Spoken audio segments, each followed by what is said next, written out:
Assalamualaikum warahmatullahi wabarakatuh. Baik, pada kesempatan kali ini saya Ainun Naga Shihab akan membahas mengenai fenomena kuantum, khususnya hukum pergeseran Wien dan juga efek fotolistrik. Oke, untuk pertama kita akan membahas mengenai hukum pergeseran Wien.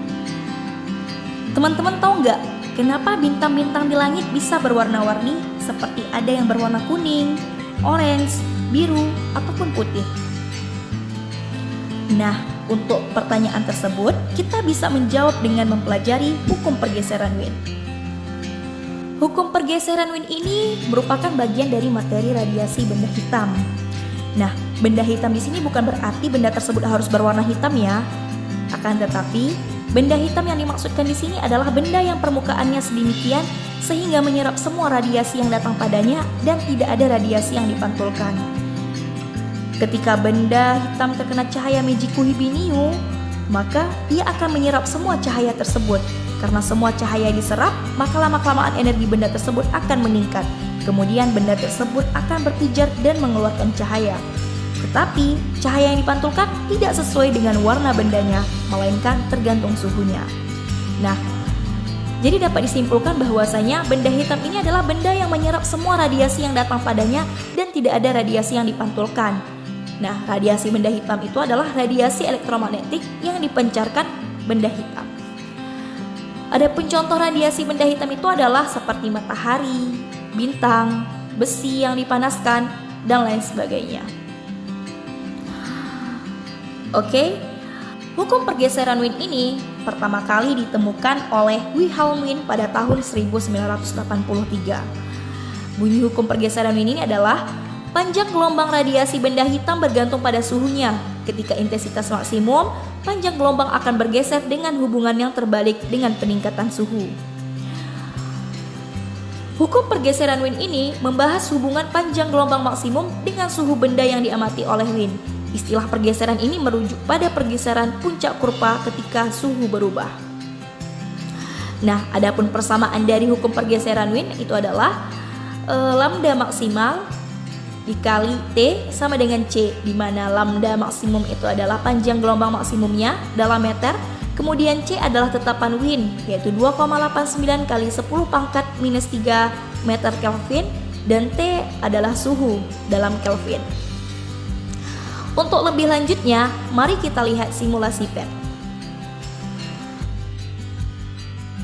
Seperti yang kita lihat, di sisi sebelah kanan yang ada termometer ini menunjukkan suhu benda hitamnya.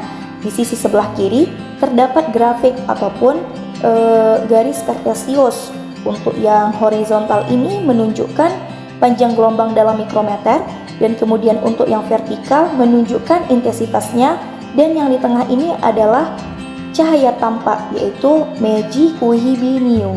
Dan untuk yang paling atas akan menunjukkan warna bintang yang akan muncul nantinya. Nah, di sini kan kita akan melihat keterkaitan bintang yang dapat berwarna-warni dengan materi yang akan kita pelajari. Baik, mari kita lakukan simulasi PET berikut ini.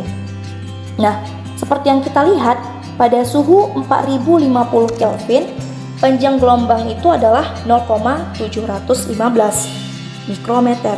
Kemudian untuk intensitasnya itu adalah 14,02, dan bintang yang ditunjukkan di sini itu berwarna orange. Nah, baik, kita akan menaikkan suhunya, yaitu sebesar 5900 Kelvin. Nah, ketika suhu benda hitam itu 5900 Kelvin, maka panjang gelombangnya itu adalah 0,491. Berarti semakin kecil. Yang tadinya adalah 0,715 menjadi 0,491. Kemudian untuk intensitasnya itu menjadi 91,99. Yang awalnya tadi adalah 14,02 menjadi 91,99. Dan untuk bintangnya yang tadinya berwarna orange menjadi berwarna biru. Berarti dapat kita simpulkan panjang gelombang ini berbanding terbalik dengan suhu. Semakin kecil panjang gelombang, maka akan semakin tinggi suhunya. Nah, jadi puncak kurva akan bergeser seiring perubahan suhu, dan juga bintang dapat itu berwarna merah, kuning, biru, dan putih yang disebabkan adanya perubahan suhu. Nah, untuk contoh yang lebih dekat lagi dan yang kita rasakan seperti saat ini, matahari di pagi hari warna lebih kuning atau berwarna orange, tetapi suhunya tidak terasa panas sekali. Tapi ketika jam 12 sampai dengan jam 3, biasanya matahari terlihat lebih terang, tampak seperti berwarna putih, akan tetapi suhu yang kita rasakan terasa lebih panas. Nah, itu adalah contoh dekat yang dapat kita rasakan. Jadi dapat kita simpulkan bahwasanya benda hitam itu akan memancarkan warnanya, itu tergantung suhunya. Ketika suhu tinggi, nah kita naikkan ya, maka akan lebih terang, yaitu cahaya tampak magikuhibinium, warna birunya lebih cerah. Kemudian ketika suhu kita turunkan, nah seperti matahari kan, maka akan berwarna merah, orange, kuning, lanjut putih, biru, dan seterusnya. Nah, sekian simulasi yang dapat kita gambarkan melalui PET. Baik, materi selanjutnya yang akan kita pelajari itu adalah efek fotolistrik. Nah, efek fotolistrik ini pertama kali ditemukan oleh Heinrich Rudolf Hertz ataupun si Hertz. Nah, karena pada saat itu si Hertz tidak dapat beberapa pertanyaan yang diajukan oleh peneliti ataupun tidak dapat diselesaikan dengan benar, maka dilanjutkan oleh si Albert Einstein. Si Albert Einstein ini mampu menjelaskan pertanyaan-pertanyaan yang timbul pada saat si Hertz menemukan efek fotolistrik tersebut. Sehingga dapat disimpulkan, efek fotolistrik adalah suatu proses di mana suatu cahaya dengan frekuensi cukup tinggi mengenai permukaan sebuah logam, sehingga dari permukaan logam itu terpancar elektron.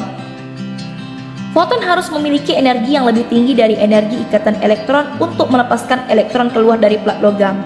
Ketika frekuensi cahaya yang diberikan masih rendah, maka walaupun intensitas cahaya yang diberikan maksimum, foton tidak memiliki cukup energi untuk melepaskan elektron dari ikatannya.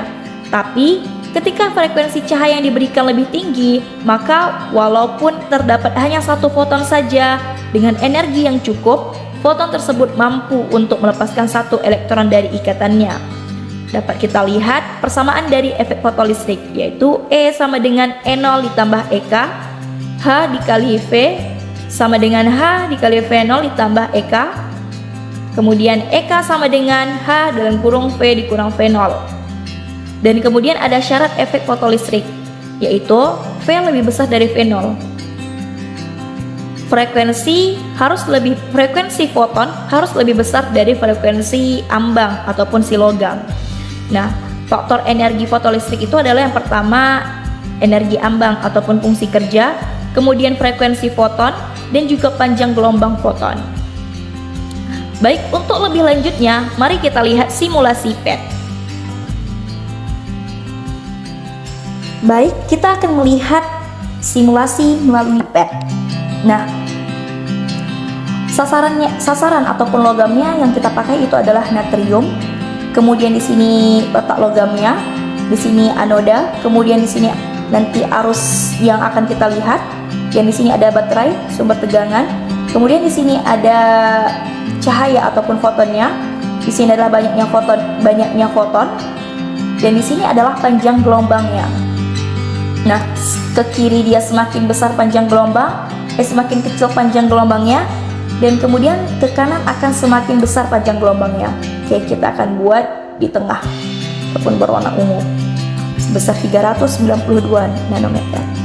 Baik, ingat bahwasanya ketika panjang gelombang semakin besar, maka frekuensi akan semakin kecil. Dan begitu juga sebaliknya. Artinya apa? Bahwasanya panjang gelombang itu berbanding terbalik dengan frekuensi. Baik, mari kita mulai simulasinya. Nah, ketika foton kita tembakkan ke logam, nah fotonnya di sini kita buat misalnya dengan persentasi 33%. Nah, ketika fotonnya kita tembakkan ke logam, maka akan ada elektron yang terlepas. Hal ini dapat dilihat adanya arus sebesar 0,114. Nah, ketika ada elektron yang bergerak, tentunya akan ada arus. Nah, karena ada elektron yang terlepas dari logam menuju anoda, maka ada arus yang kita lihat di sini. Nah, coba kita ubah panjang gelombangnya, yaitu sebesar 739 nanometer. Nah, kita tembakkan ke logam. Tidak ada elektron yang terlepas. Kita lihat arusnya tidak ada. Berarti pada panjang gelombang semakin tinggi, maka elektron yang di dalam logam, ketika foton kita tembakkan, elektron yang di dalam logam tidak akan terlepas. Hal ini dapat dilihat tidak adanya arus yang mengalir. Nah, kita geser panjang gelombangnya semakin tinggi, misalnya sebesar 100 nanometer.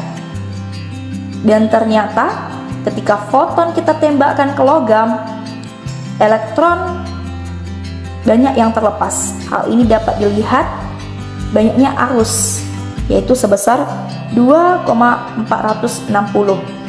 Nah, bisa dilihat bukan teman-teman sekalian?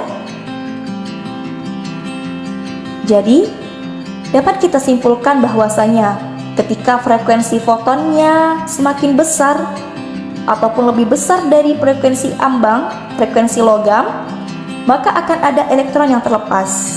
Nah, dapat dilihat ataupun dibuktikan dengan simulasi yang telah kita lakukan. Oke? Berarti fotolistrik dapat terjadi ketika frekuensi foton itu lebih besar daripada frekuensi ambangnya ataupun frekuensi logamnya. Jadi kita membutuhkan frekuensi foton itu besar supaya elektron yang di dalam logam dapat terlepas. Jadi dapat kita tarik kesimpulan dari pembahasan dua materi yang telah kita bahas tadi.